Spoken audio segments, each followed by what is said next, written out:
go home now, man, after that.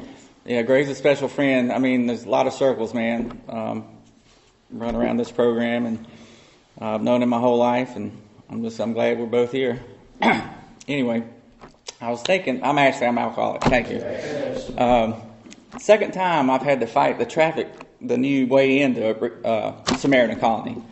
And I was thinking on the way over here, I was like, man, the first real test of if you want to try to get sober is getting from the highway to this parking lot. That's a true test. It was easy when I went here. I mean, it was, we were cutting over medians, you know. It's not like that anymore. It took me a second to figure it out. I was thinking on the way over here, too, that I had a tough sponsor about 5 years ago. I really wasn't trying to stay sober or anything, but he was all about promptness and being on time and how long meetings should last and stuff to that nature. And I was thinking, what would he say tonight when I was riding over here with about 5 minutes left to this meeting starting? And I was a little disheveled. And to be honest with you, I had a friend of mine sent me a text and said, hey, man, are you going to be at the meet tonight? And, you know, I was in Southern Pines ready to go to Wilder is what I was ready to do, about to take a shower. And I said, oh, man, that's right. I got to ride to Rockingham. So made it here by the skin of my teeth. That's another way the circle works for us in here. Man, I'm just trying to keep it real, man. It's been a special ride. You know, it's been a special ride for me. And it's one day at a time. Some of the days I can't measure. You know, some days aren't all that, but some of the days I can't measure. And that's the honest truth. Oh, man, I'll start real quick. I was born in Georgia. Moved to North Carolina, 3rd or 4th grade. Yeah. Gray's real name's Gilbert, by the way, if y'all are all wondering. Met Gilbert in 3rd grade, 3rd or 4th grade, getting off with him. I come from young parents. They both, and I'm not trying to put anybody's inventory out here today, but they, you know, alcoholism runs in my family. And I remember being young, and I remember, you know, bits and pieces. There's some people I've heard, like at age 2, 3, start remember getting Christmas presents and stuff like that. I was not one of those kids. My memory came around about 6. You know, other than that, I remember sketches, I remember sounds, I remember how something looked. I was probably 4.5 years old, maybe 5. Have a younger sister. She's 3 or 4. And I remember our mom taking us to another room and sitting us down and saying, hey, man, we're going to leave your father. Right.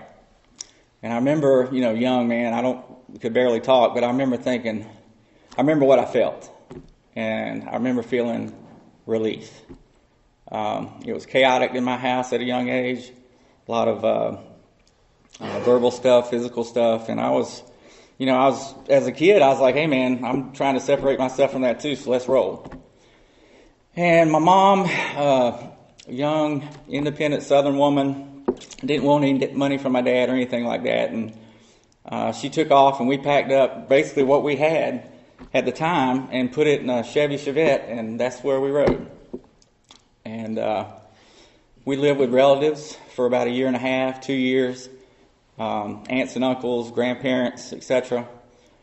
I remember, we'd get yanked from certain places. My mom would get a call 2, 3 in the morning from Dad, and got to get the kids, got to get them to another place. I remember a lot of that going on. I remember, I've said this in a couple of meetings. It must have meant something to me because I remember it every time. But I was in, I think, second grade maybe, and I've been staying at different relatives' houses and borrowing clothes. And I got a pair of shoes from my cousins that didn't match and were like 2 sizes too big, and I had to walk in second grade with that. Man, I remember, that was like, God Almighty. It's just how it was back then. But my mom met a gentleman from Pinehurst. They work with a company called Diamond Head, which is they're If you know anything about Pinehurst, there was a company a long time ago that was involved with them called Diamond Head, and she was in Georgia, he was in North Carolina. They met, and they got married. And I moved up here. I guess I was 9 or 10 years old. Had a new dad, new family. Took on a new last name. I was adopted by my stepfather. My full name used to be Ashley James Hunt. Ashley James Lawson Hunt, and when I got adopted, it became Ashley James McKenzie. So I lost a middle name and took on a different last name. And I was ready to do that too, man. I remember, Mom sat us down and said, "What do y'all think about this?" And that put obviously a little separation from my, fraternal side of my family. And but at a young age, I was like, "Yeah, let's do it," because I didn't want to. I was ready to start over, and we did basically. We got a house. Listen, when I moved to Pinehurst from Georgia, I thought it was like going to Disneyland. I mean, it looked so different from where I was at. The golf courses and the swimming pools. I mean, it was a trip, man. I remember rolling in here going, man, this city is crazy right here. And I loved it as a kid. I had a good childhood, man. My stepdad, who's, my dad, did a pretty good job, did the best he could. Sports, played a lot of sports in middle school, gravitated towards that. Went to high school locally at Pinecrest, and played a lot of sports, met a lot of friends, and that's probably where my introduction to alcohol began, was somewhere in high school. I went to a Stony Brook when I was probably 7th or 8th grade with another friend of ours. And I think, technically I could have drank first then, but I remember going after it in high school. Some people can remember that first, and they can see where they were and what time of day it was. Not so much for me. I just remember that it made me easier to talk to girls. I think I started with liquor, and it was almost like cough syrup, man. Do 3 tablespoons, and the world's going to be easier. And did that. And maintained, though, pretty much, graduated high school, went to college, and did well in college, pretty much. It was a short time after that, and I got married in college, and I guess I'd say a little bit about that. Met a young lady in school, and we branched out from Greensboro. She got a job teaching in Statesville, and I got a job with a pretty good company in Charlotte. And we got a house up in Statesville. I commuted to Charlotte, and she worked in Iredell County. And I played some sports, high school, college, and had some back injuries resulting from some of those sports. Anyway, long story short, man, I had some surgery, and I went to pain management clinics. I want to say this too. I understand AA's singularity of purpose. I've been to enough AA meetings. I get it, but my story's got a little more than alcohol in it. And I'll try to refer to things as alcohol, but some things I'm going to keep what it is.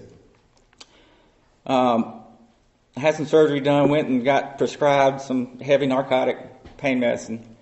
And back then, man, they send you to a pain clinic like that. I'm talking about it. They don't do it like they do now, man. They throw you in the jungle quickly. And I remember when I got, my first real taste of a heavy narcotic. I do remember what that felt like. And it felt like I breathed for the first damn time. You know what I mean? It's like everything made sense. The worry and the anguish and whatever pain that's in my brain was gone.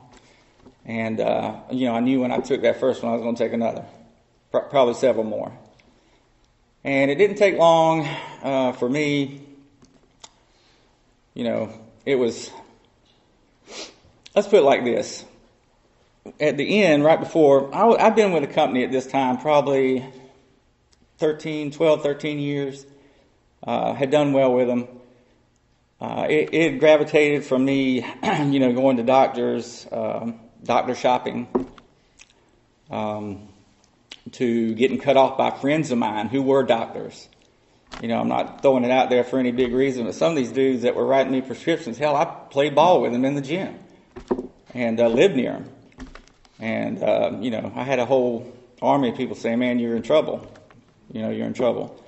And I didn't care what you said, to be honest with you. I mean, at that time, this is a couple decades ago, man, you couldn't tell me nothing. I made the money, I paid the bills. Hell, I got a house on a golf course. I got a golf cart. What are you going to tell me? And I feel, I'm going to go get what I feel like need to go get. And, it's that arrogant attitude, man. You grow in life. Some things you work on, your whole life. But when I think back to one specific part of me during that time and that just flat out arrogance, it almost makes me sick to my stomach. Just thinking you know everything. And I'll tell you one thing I do today is I respect guys and young ladies and young gentlemen that are older than me, that have been around this planet a couple of times, because there's something to it. But when I remember I worked for a company to put in petroleum systems. I designed them, I sold them. I had a big meeting with Duke Energy in Charlotte one day, and this sticks out to me. I tell this a lot too. And I remember going to that meeting, and I was so sick, and went down there and went to the part of Charlotte I needed to get what I needed. And I remember, being in a 3-piece suit about to meet with some, VIPs of Charlotte, and I'm, essentially putting a needle in my arm and doing what I have to do to be able to talk. And, that's a testament to, this disease we all fight if we're sitting here. I won't dwell on the word needle too long, but nobody uses needles in my family. You know what I mean?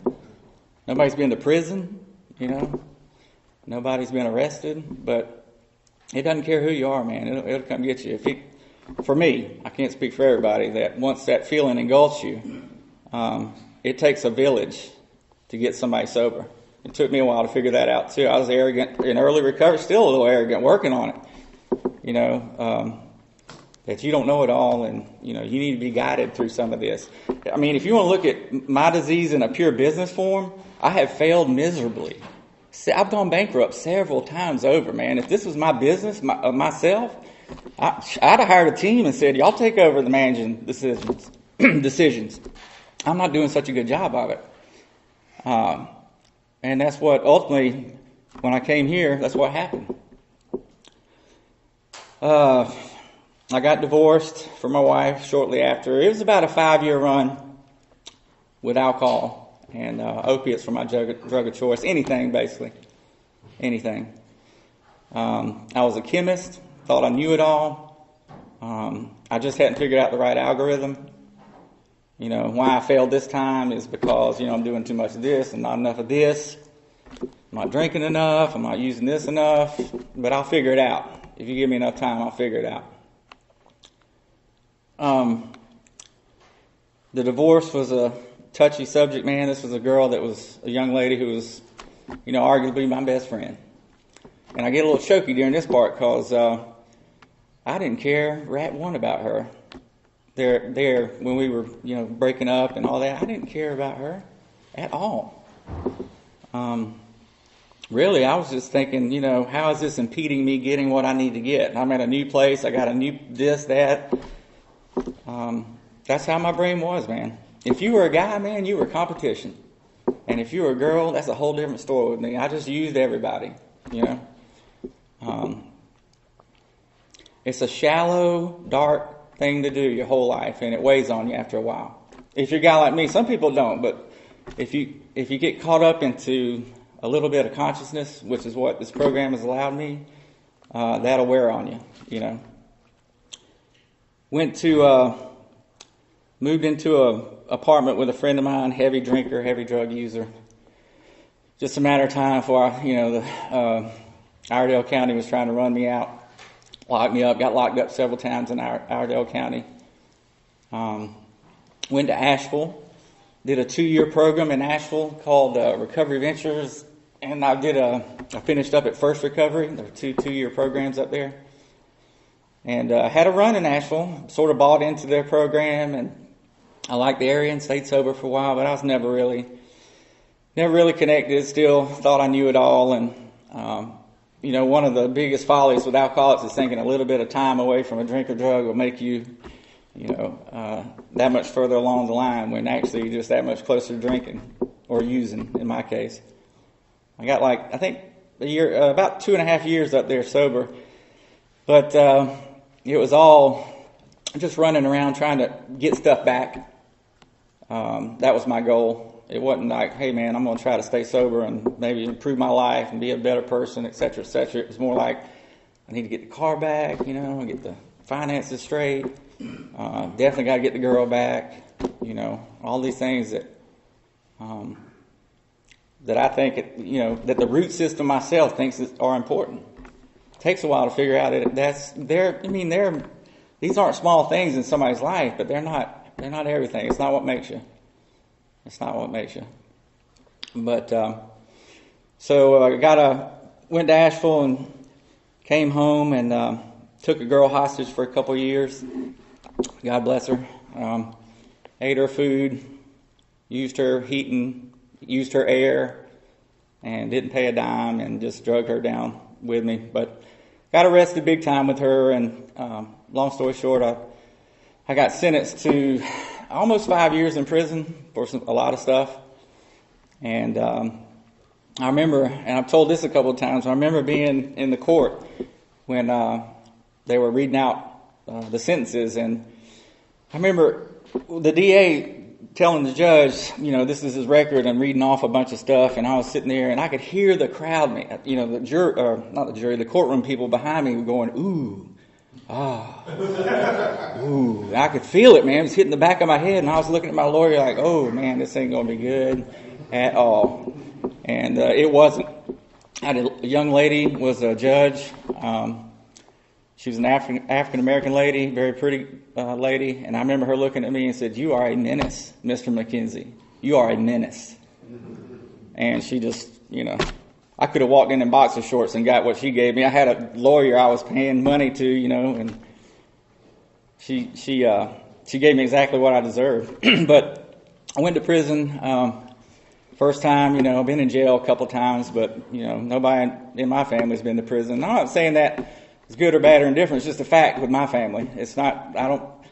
This is all new to not only me, but this is what I do, man. I put myself in precarious situations, but man, I'm also that type of alcoholic that I'll take you with me. And if you're real close to me, man, I'm going to make sure I take you with me. Just dragging my family horrified. I remember my mother was at the sentencing, and she's looking like, oh my God, I just gave my son 5 years. And it was what I thought to be one of the worst journeys of my life. Here's the honest truth. Prison wasn't that bad. Wasn't that bad. Don't get me wrong, I don't want to go back, but it was compared to the lifestyle I've been living up to prison, it was almost a relief, man. After a while, county sucks, man. Detoxing in county, horrible. But once you get out of processing and get to a place, I got bumped around a lot. I went to 5, 6 different camps, and I ended up in Troy. Was my last camp, and I did the most of that. I didn't quite do 3 years. So I got paroled down, and some of the stuff got knocked off.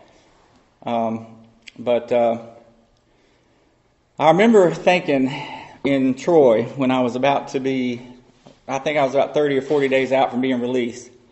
I got a letter through probation that I'd made the criteria for DWI parole. I got sentenced for level 1 DWI. I got sentenced for some drug possession and whatnot. The level 1 is what really got me. That's where a lot of that time came from. And a lot of that got reduced because I went to some of the classes at the camps in the prison and whatnot. But I remember thinking in Troy, man, I'll be glad to get out of here. This has been a long ride, sort of beating my head against the walls. And I remember my mom called me. God bless my mom, man. I tell you, God bless mothers, man. Boy, they will hang in there with you. I got one that will. She will hang in there with you, man. And she was like, what are you going to do, and all this. And I was like, man, just get me out of this gate, and it's going to be fine. And I really thought that. If you put me to a lie detector, I'd have passed. I thought, man, this is my problem, is I put myself in prison. And once I get out, I can change things. But got out and went to Raleigh. I had to get I say this a couple of times too, I had to get a home pass. If anybody's, just throwing it out there, if you ever had parole or probation coming out of prison, sometimes you have to have what they call a home plan. Excuse me, I said pass, home plan set up. And that entails somebody signing for you and saying, hey man, listen, this person can live with me, and if, we can come search and we can do whatever. You got to get somebody to do that. I couldn't get nobody to do it. All my friends and family were like, nah, we'll pass on that. And I remember thinking, I was like, man, they don't know. None of them been in here. They don't know what the hell's going on in here. And the truth is, none of them did the stuff I did. Hell, they shouldn't be in there. I mean, normal people see sunshine. Crazy people, they put behind a cage. And I was in that boat of crazy, man. So my sister, got a sister that hangs in with me too. And I'll tell you, my sister's a big part of my sobriety. She's also in the rooms. I know she doesn't mind me saying this. She's also 9.5 years sober. And she hung in there with me pretty tight too. She knew I was in trouble coming out of prison. She said, listen, man, I'll give you a train ticket to Raleigh. And if you can make it up here, we'll try to find a program up here in Raleigh. And I'll handle try to get your parole paperwork transfer. But you ain't living with me. You ain't living with me. And I was like, hey, man, that's better than where I'm at right now. I went to Raleigh, went to a place, the Healing Place. I don't know if anybody's heard of that place, but Healing Place was all right, man. They gave, guys like that are just coming out of being locked up a place to go and a program to get into, and I was very thankful for them. My first lessons of starting to listen, man, you get beat down enough, you'll start listening. If you ain't, you won't. I mean, that's just honest truth. I don't know. I've worked with gentlemen. I've sponsored people. I got a sponsor.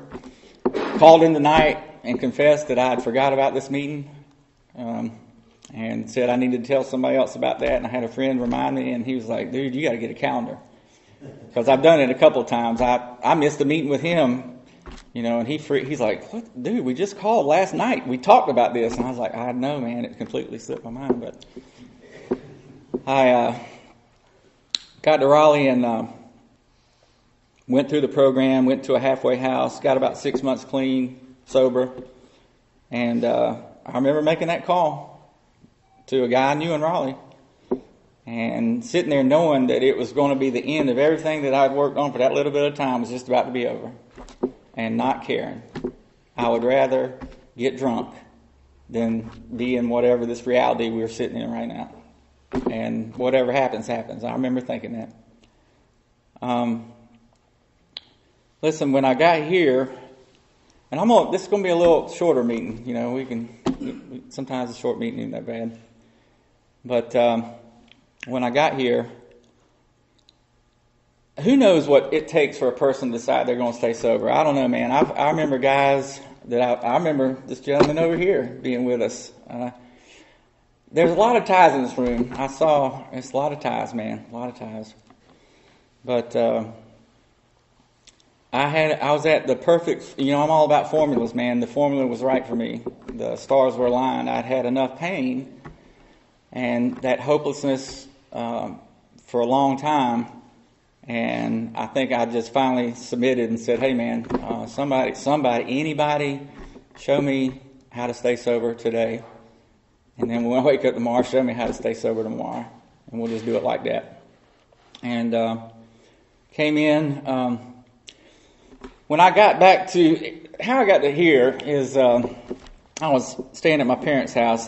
When I started getting back on the run again up in Raleigh, my mom, who I hadn't seen in about 5 or 6, 7 years, so I was locked up for a while, and she asked me to come home Thanksgiving.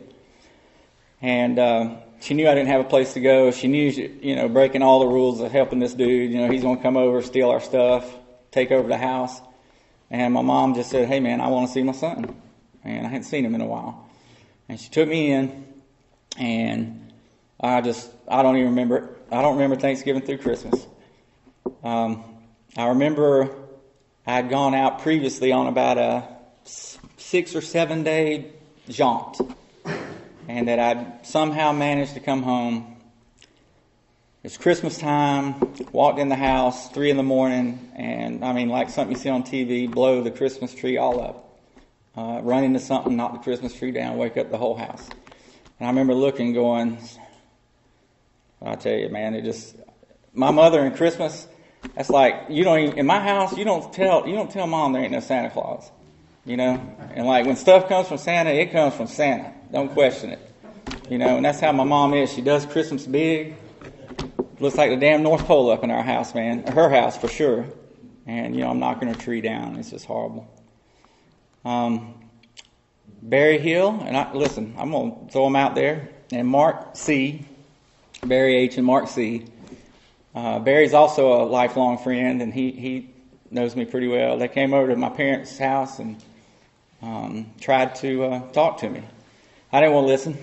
I remember I woke up from been out for like 6 days. I've been home for like 2 days sleep the whole time.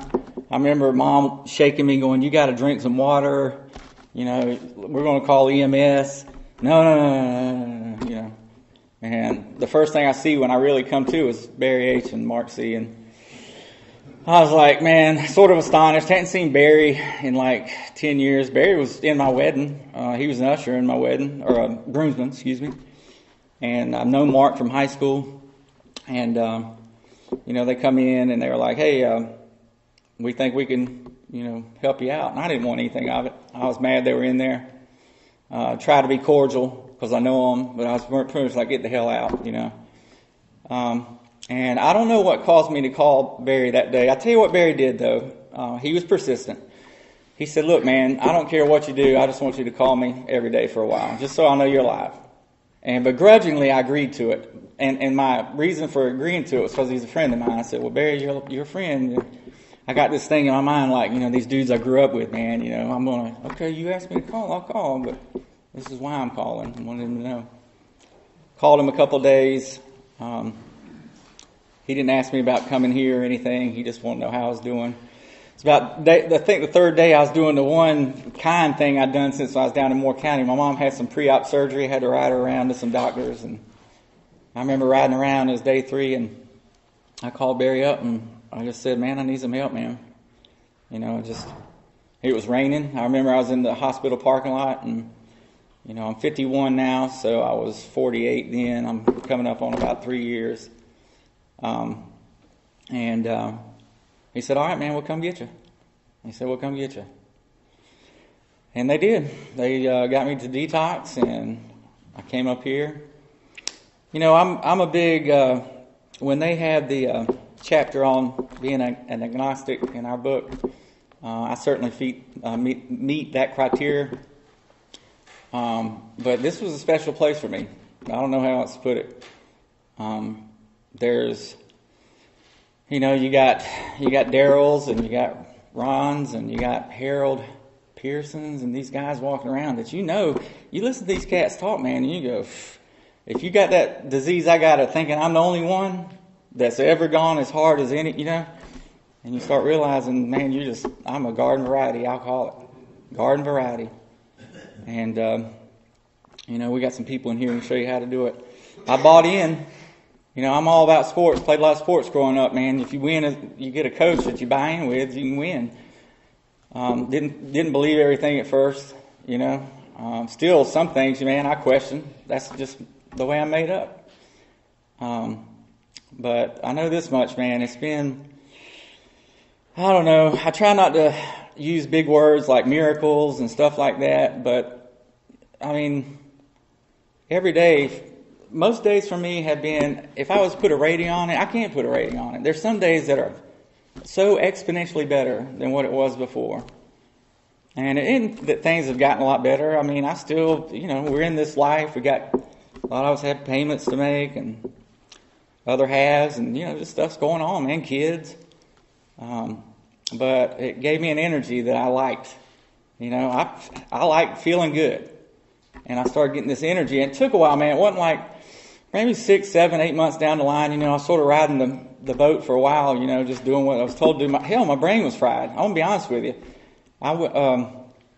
I've said this a couple of times. My first job coming out of the colony, I went to the halfway house and didn't have a lot going on. And Mark called me and said, hey, man, I don't know what it is, brother-in-law, I guess, could use some help landscaping. And I was like, oh, whew. I remember taking that call going, had to be Mark calling me about landscape. And I thought about it for I'm like, don't stall too long. This is AA. This guy came to your room to get you not drunk. What are you going to say? And I remember, yeah, man, landscaping sounds good. Let's do it. And that was my first job out of here that I was getting paid something for. And it wasn't a matter that I was, there's a funny feeling to getting paid that first time too. It's been a minute. That was a funny feeling. But these guys walked me through it. I hated that landscaping. Man, I've landscaped my whole life from Moore County. I've touched a rake a time or two.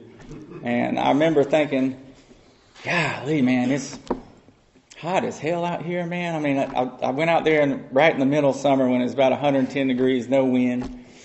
So I started plotting. I said, man, I'm going to have to get another job. If I'm going to stay sober, I'm going to die out here.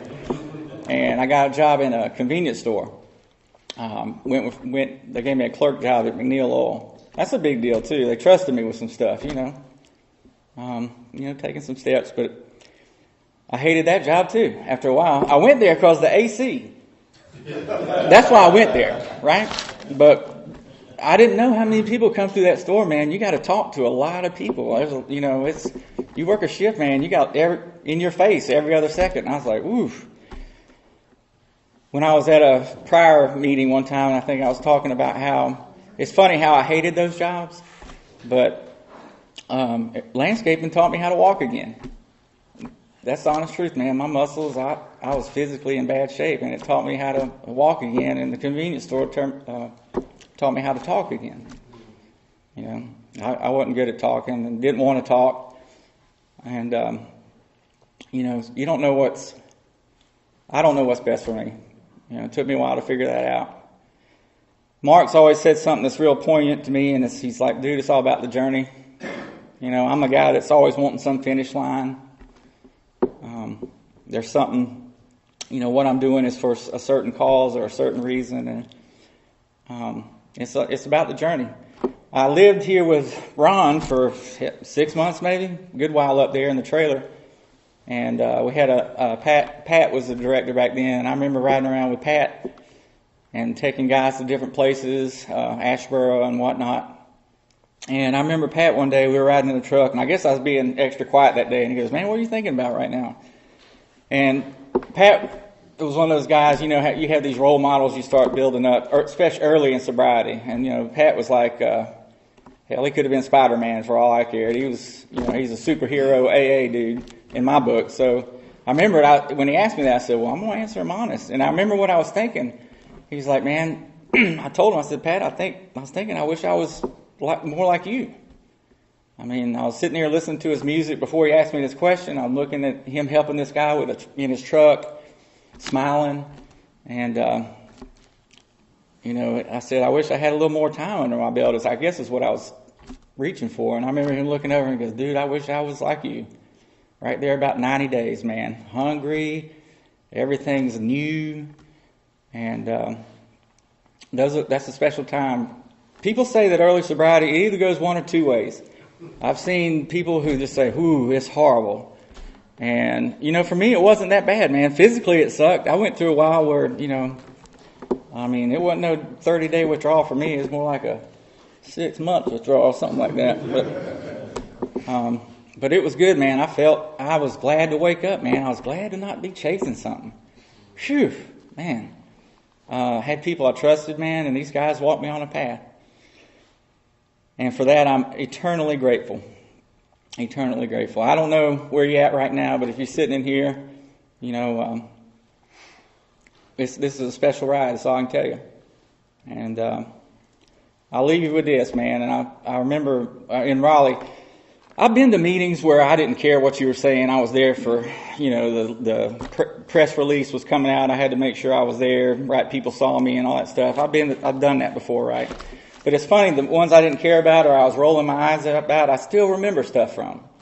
And I remember I was in this meeting in Raleigh where this dude, was speaking, and he was probably all of 6'8", probably all of, I'm guessing, pushing 400 pounds, and I'm talking solid brick muscle. And he was sitting there, and he had black leather biker gear on. He had his vest on with all his flags, I guess. And I remember sitting about right there looking at this guy, and I was going, man, boy, I would hate to run into this cat in a back alley, when he was not doing what he's doing now. I remember looking at him thinking that. And this guy said something I'll never forget, man. Just threw me off, man. He talks, and he comes out of the podium, and he's like, listen, man, I'm going to tell y'all today that I love every one of y'all. And y'all are my brothers and sisters. And if nobody told you that day, I want to let y'all know that. So, as my friend in Raleigh with the gear said, I do love y'all, man. Y'all are my brothers and sisters, man. I've been very lucky, and I'm glad y'all took the time to let me speak. Thanks.